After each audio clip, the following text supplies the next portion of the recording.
Sabi ko sa inyo, hinahamon ko kayong lahat.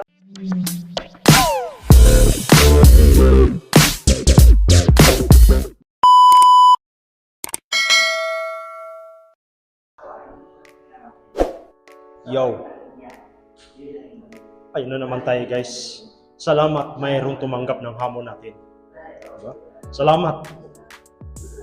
Dahil napag-isipan mo na gusto mo rin magiging healthy ang iyong katawan. Brother, salamat.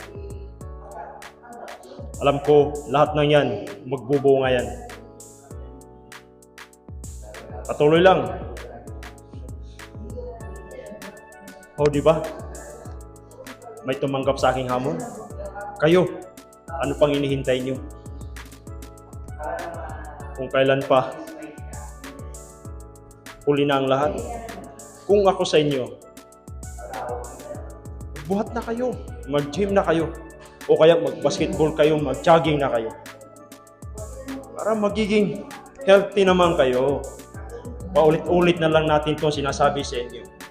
Pero ganun pa man, salamat dahil mayroong tumanggap ng aking hamon. Kaya thank you brother, ulit-ulit mo sabihin, thank you, salute sa'yo. Dahil alam ko, ramdaman mo din yung katawan mo na medyo nangihina ka na. Kailangan mo yun.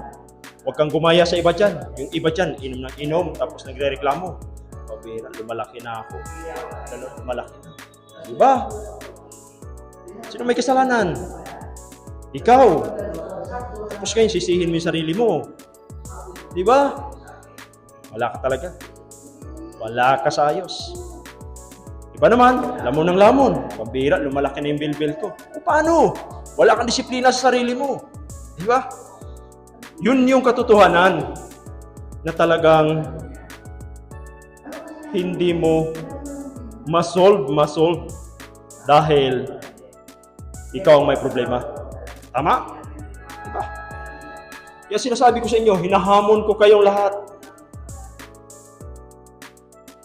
Magbuhat kayo, mag-gym kayo, kung ano yung mga gusto yung sport para magiging healthy kayo. Charlie, 20% now and battery mo mag charge kana please. Yun ang magiging ano sa inyo. Magiging hamon ng inyong buhay. Kaya, tigilan nyo na ako sa mga rason na bakit ganun, ganito, ganyan.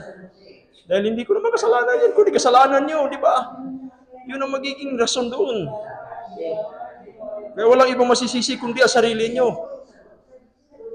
Bato sa langit ang tamaan. Di ba?